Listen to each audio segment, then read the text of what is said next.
Bonjour à tous, on se retrouve pour la seconde partie de l'histoire des marabouts. Pour ceux et celles qui n'ont pas vu la première partie, vous trouverez un lien dans l'espace de description. Une des grandes parties de l'histoire des marabouts est celle de leur rôle dans la résistance face à la colonisation française. Un ouvrage nommé Le Temps des marabouts, qui a réuni une dizaine de chercheurs et d'historiens reconnus, leur a été consacré. À cause de la connotation péjorative et la transformation du mot marabout aujourd'hui, beaucoup d'historiens et de chercheurs n'aiment pas utiliser ce mot et emploieront plutôt dans leurs écrits les mots clercs ou leaders religieux pour désigner les marabouts. Dans cet ouvrage, ils ont décidé d'assumer le mot marabout car ce dernier était très utilisé par les historiens depuis le XVIIe siècle et très largement au XXe siècle. Lors de la colonisation, des personnes étaient désignées comme grands marabouts car elles comptaient parmi les personnages les plus influents, respectés et aussi parce qu'elles avaient la loyauté absolue de leurs adeptes. Lors de son occupation dans le Sahel et l'Afrique de l'Ouest de manière générale, l'administration coloniale a une peur, c'est l'expansion de l'islam déjà bien présent anciennement dans le Sahel. En effet, elle se trouve dans un contexte où il y a plusieurs événements qui se déroulent dans le monde. Il y a d'un côté l'Empire ottoman qui développe le panislamisme, l'idéologie née à la fin du XIXe siècle, dans les années 1860, qui appelle à l'harmonie entre les différentes cultures et États musulmans. Perçu comme un mouvement de solidarité et de fraternité entre les musulmans, d'union, mais aussi de libération et de restauration des musulmans face à la colonisation et à la domination. Le sultan Abdul Hamid II de l'Empire ottoman fut le premier à s'appuyer sur cette idée de cité musulmane pour réunir tous les musulmans autour de son pouvoir, malgré que l'Empire était en déclin. Autre événement, l'Algérie, qui opère une grande résistance face à la colonisation. Et plus tard, une autre idéologie émerge, celle du panarabisme qui réunit des États autour de la langue arabe. C'est de là que découle la création en 1945 de la Ligue arabe qui manifestait la volonté d'affirmer une identité arabe et remettait en cause la colonisation européenne. Les autorités françaises craignaient l'expansion du nationalisme musulman en Afrique noire sous l'influence dans un premier temps de l'Empire ottoman et ensuite des pays du Moyen-Orient. Elles avaient la peur du complot, le marabout est perçu comme un élément dangereux. Ce dernier étant un érudit de l'islam, bilingue arabe, qui pouvait avoir accès à des réseaux internationaux, renforçait cette peur de l'administration coloniale qui ne comprenait pas la langue arabe. Ainsi, pour pallier à cela, les autorités françaises ont créé en 1906 un service des affaires musulmanes de l'Afrique occidentale française à Dakar, service qui avait pour but de surveiller et contrôler la montée de l'islam en Afrique noire. Plusieurs stratégies ont été mises en place pour atteindre ces objectifs, je vais en citer quelques-unes. Surveillance des marabouts. Chaque marabout faisait l'ordre d'un fichage. Était renseigné dans une fiche son niveau d'influence, ses actions, son rôle social, le nombre de ses disciples et son niveau de connaissance et de maîtrise du Coran.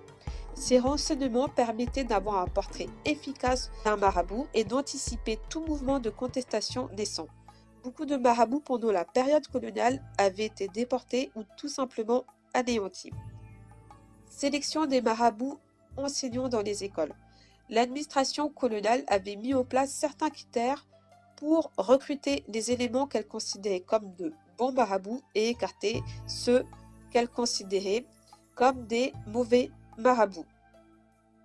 La promotion de la langue française pour freiner l'utilisation de la langue arabe. En effet, la langue arabe a une présence très ancienne dans les pays du Sahel. C'était une langue utilisée dans l'administration des empires saharo-sahéliens comme l'empire du Ghana ou l'empire mandingue et lors des échanges commerciaux avec les commerçants arabo-berbères. Avant même la création du service des affaires musulmanes, 85 décrets furent pris entre 1854 et 1903 pour freiner l'enseignement de la langue arabe. Recrutement des fonctionnaires français qui se mirent à l'étude de l'Afrique de l'Ouest. Robert Arnault, qui est le premier à s'être occupé des services des affaires musulmanes, a inventé le concept d'islam noir en 1912. Vincent Montel, l'un des fonctionnaires les plus connus, a écrit en 1964 un livre intitulé Islam noir. Lui et ses coreligionnaires présentèrent l'islam noir comme étant les pratiques islamiques des peuples noirs différents des arabo-musulmans. Les marabouts percevaient dans ce concept la volonté de l'administration coloniale de les marginaliser et de vouloir diviser les musulmans noirs du reste des musulmans du monde entier. Du côté des marabouts, la stratégie à employer face à l'administration coloniale a fait l'ordre de beaucoup de débats. Est-ce qu'il fallait mener une guerre sainte? Ne valait-il pas mieux de renoncer aux armes et de coopérer pour assurer la sécurité? Les premiers marabouts, appelés aussi les grands marabouts, ont généralement opté pour le combat. Ils ont remporté des batailles, mais au final ont tous été vaincus. Les générations suivantes de marabouts avaient plutôt opté pour des stratégies différentes qui pouvaient évoluer selon les situations dans lesquelles ils se retrouvaient. Voici quelques exemples de marabouts. Cheikh Maalaline, un marabout mauritanien qui avait fait très peur à l'administration coloniale. Héritier de l'empire des Almoravides, il exigeait le départ des autorités françaises de la Mauritanie, mais aussi du Sénégal, du Mali, de l'Algérie et de la Tunisie. Cheikh Saadibou, frère de Cheikh Maalaline, était très influent en Mauritanie et au Sénégal. Il avait une stratégie différente de son frère. Lui n'était pas pour la guerre sainte, mais plutôt pour s'adapter à l'occupation coloniale. Cheikh Amadou Bamba, fondateur de la confrérie des Mourides, est l'une des plus grandes figures de la résistance au Sénégal et en Mauritanie. Il fut déporté 7 années au Gabon, ensuite en Mauritanie, avant d'être autorisé à retourner au Sénégal. El Hadj Omar Tall, fondateur de l'Empire tout couleur, avait lui choisi de mener une guerre sainte face aux colonisateurs. Son sabre que possédait la France a été restitué récemment au Sénégal, qui considère le sabre comme étant un symbole de l'histoire du Sénégal et de ses pays voisins. Enfin, dans cette guerre face à la colonisation, les marabouts n'avaient pas tout perdu. On parle même de victoire des marabouts, car la progression de l'islam avait fait un énorme bond pendant cette période. En effet, des marabouts avaient profité de la présence française pour redynamiser l'enseignement islamique et certaines confréries. D'autres se sont répandus dans la sous-région de l'Afrique de l'Ouest et ont ainsi contribué à l'expansion de l'islam. L'arrivée des marabouts en France. Avant d'immigrer en France, les marabouts sahéliens avaient pour habitude d'immigrer dans des pays de l'Afrique de l'Ouest situés plus au sud comme la Côte d'Ivoire, mais aussi en Afrique centrale comme le Cameroun et le Congo. Le fait d'être allé chercher son savoir ailleurs était très valorisé au sein des marabouts et au sein de certaines sociétés sahéliennes. Certains sont allés dans d'autres pays de l'Europe, même jusqu'aux Antilles. Les premiers immigrés ouest-africains dans les marabouts sont arrivés en France lors des Trente Glorieuses. C'était une période où il était très facile de trouver un emploi.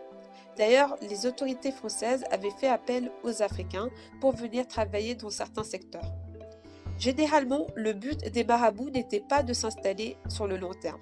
La plupart habitaient dans des foyers où d'autres travailleurs immigrés ouest-africains ou maghrébins étaient aussi installés et retrouvaient leurs fonctions d'imam et de conseillers au sein de ces foyers. D'autres habitaient dans des chambres ou des petites habitations de fortune, surtout à Barbès et d'autres quartiers du nord-est de Paris et sa petite couronne. Au début, les marabouts considéraient comme malsain d'habiter dans ces quartiers nord de Paris, car ils considéraient qu'un vrai marabout doit habiter dans un quartier calme et tranquille. Dans les travaux de recherche de Liliane Pugzinski, auteure du livre Les marabouts africains, elle cite l'exemple d'un marabout ayant quitté Pigalle et qui se dit être soulagé de ne plus vivre à côté des prostituées à Paris. Au début des années 80, le marché de l'emploi commença à se tarir. Les marabouts vivaient principalement de leur fonction de marabout et complétaient leurs revenus en exerçant comme professeurs d'arabe ou marchands de tissus. D'autres étaient salariés et exerçaient la fonction de marabout de manière ponctuelle et enfin pour d'autres, la fonction de marabout représentait la seule alternative face au chômage. En 1981, le gouvernement socialiste favorise une politique de régularisation des immigrés avec mention spéciale pour les marabouts. Ce gouvernement considérait les marabouts comme étant des religieux nécessaires au bien-être de la communauté africaine. Une attestation émanant des consulats des pays d'origine mentionnant l'activité marabout pouvait faciliter l'obtention d'un titre de séjour avec mention sans profession. Beaucoup de marabouts et de faux marabouts ont profité de cette politique. L'activité de voyance est très rémunératrice mais n'est pas considérée comme faisant partie des activités d'un marabout. Un marabout pratiquant de la voyance pouvait encourir une sanction pénale car il sortait de sa fonction religieuse.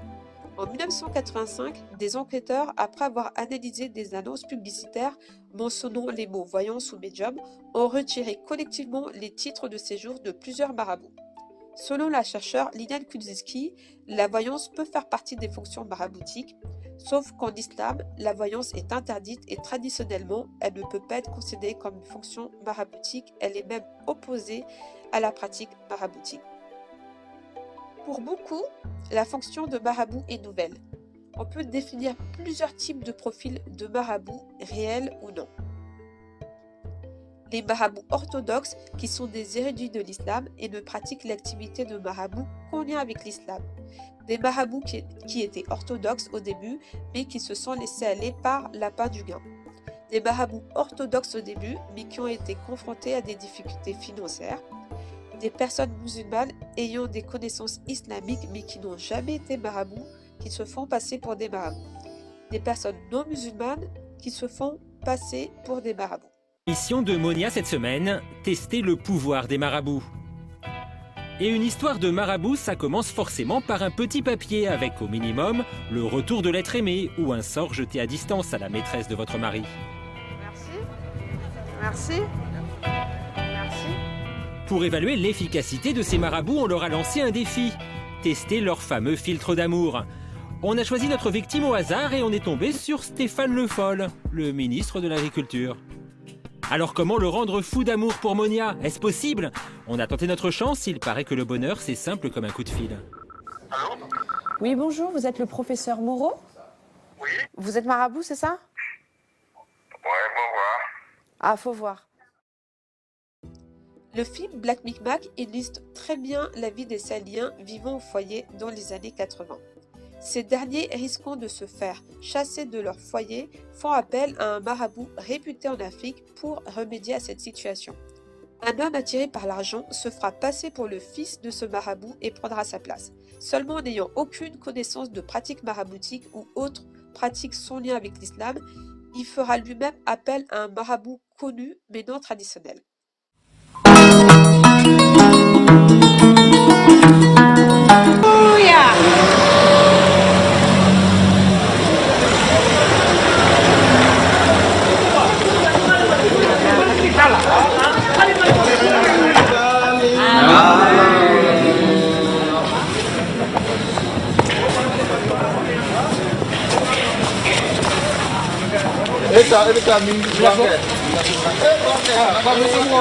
Bon, alors Flétan, vous faites la cave, Duclou la cantine, et Mademoiselle Berthet et Bidot dans les étages. Et vous, mon petit Chabert, comme c'est votre première sortie, vous restez avec moi, compris? Ça, tu caches sur la terre. Dans la terre? Ouais, la place de blanc. Il travaille de blanc. Ouais, travail de blanc. Mais Tu il casses. il n'est pas agriculteur, il travaille dans le bureau. Mais il faut d'abord que tu mettes là-bas. Tu mets sur la terre.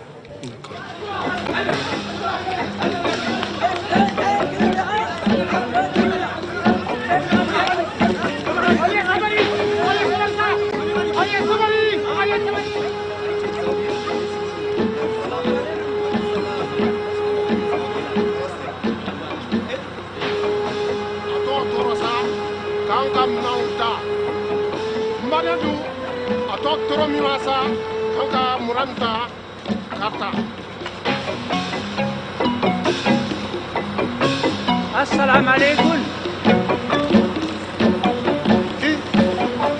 Wa alaikum assalam. Ile jonje.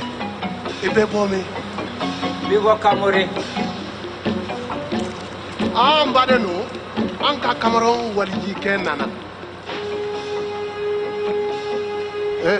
Koni. Inana fu. Ala, ale bi tiɲɛ lɔ. Masa nin kelen de ye tiɲɛtigi ye. N balimaw, a ye na an ka taa sali. Mamadou. Ile bɛ taa parfati la kɔtugu. Tuma dɔn ale bɛ n'a hijabu. Awa. ربنا ولك الحمد. الله أكبر. الله أكبر. الله أكبر. الله أكبر. الله أكبر. الله أكبر. الله أكبر. Je suis pas emmerdé là, qu'est-ce que je fais maintenant? Rien à faire tant qu'il prie. Bon, je vais aller prendre un petit café. Mademoiselle Boutonnet, il y a encore 2 sacs à mettre à la poubelle. Ouais. Bonjour, monsieur le directeur. Bonjour. Ça va? Ça va, ça va. Et les enfants? Ça va aussi. Je présume que tu viens pour ton abrogation, là? Si, le papier. C'est comme si c'était fait, mon vieux.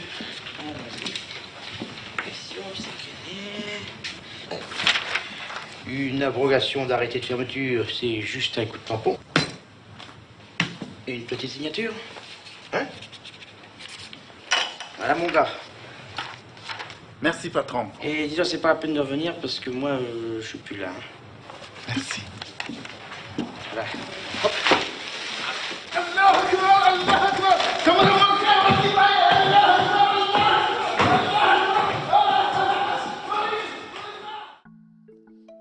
Il faut savoir que le marabout se trouve dans une situation nouvelle en France. En Afrique, le marabout possède généralement sa maison ou habite chez ses parents, il ne paye pas de loyer et reçoit souvent des cadeaux sous forme de nourriture ou de vêtements, il n'a pas besoin de faire payer ses consultations bien que cela existe. En France, il se retrouve obligé de fixer un prix à la consultation pour payer ses charges comme tout citoyen français. Pour attirer des clients, certains marabouts ont commencé à passer des annonces publicitaires dans les journaux, à la radio et ou à distribuer des prospectus à la sortie des métros parisiens. Ces annonces étaient très mal vues par les marabouts les plus orthodoxes. Une même personne se disant marabout pouvait adapter son discours en fonction du public qu'elle visait. Liane Kuczynski donne un exemple avec 2 annonces d'un même marabout. Cette annonce est de type New Age, comme le dit la chercheure Liane Kuczynski, adaptée à un public qui n'est pas en lien avec l'islam. Seconde annonce. Cette seconde annonce est plutôt traditionnelle et plus adaptée à un public musulman.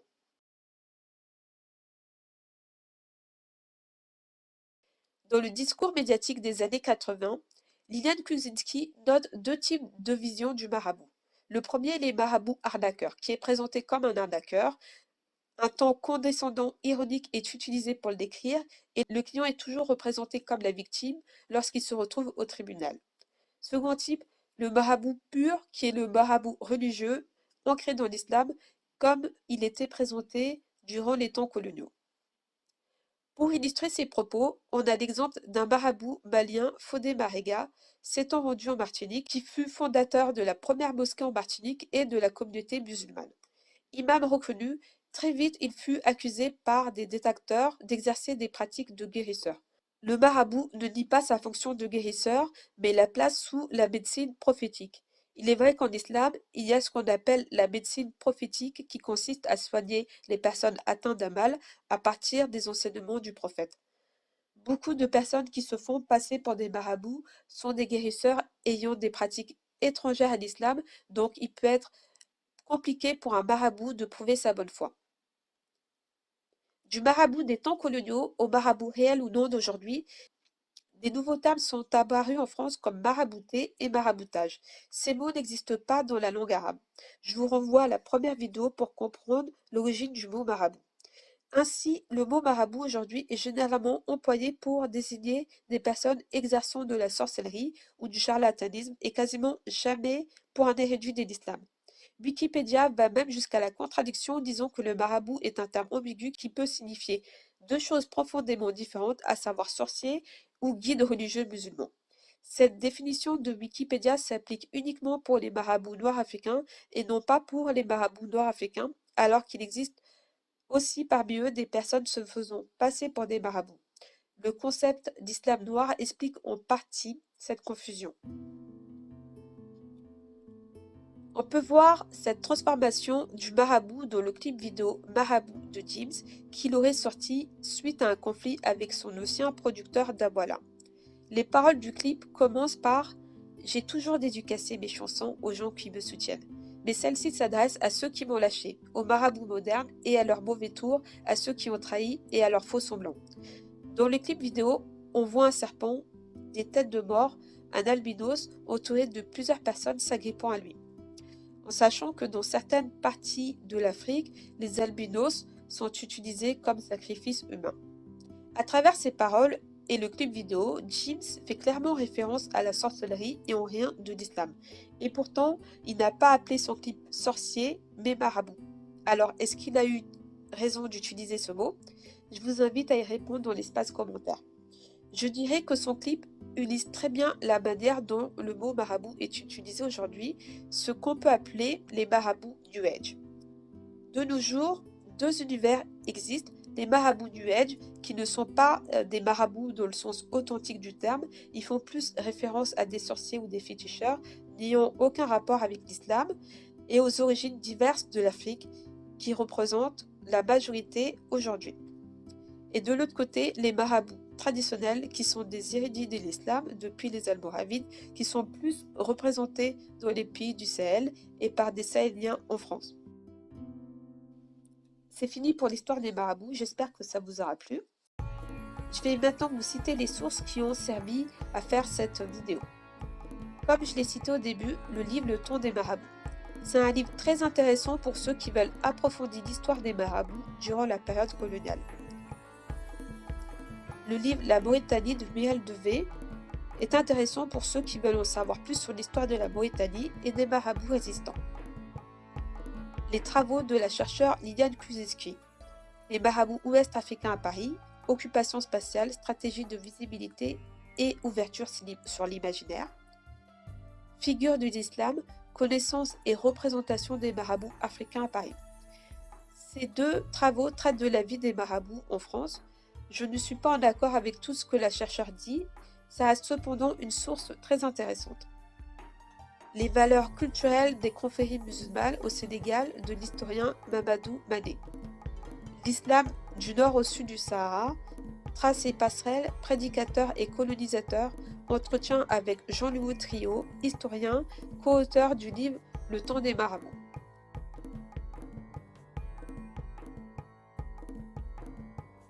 Merci à tous d'avoir regardé la vidéo. N'hésitez pas à vous abonner, liker et partager la vidéo. Et à très bientôt pour d'autres vidéos.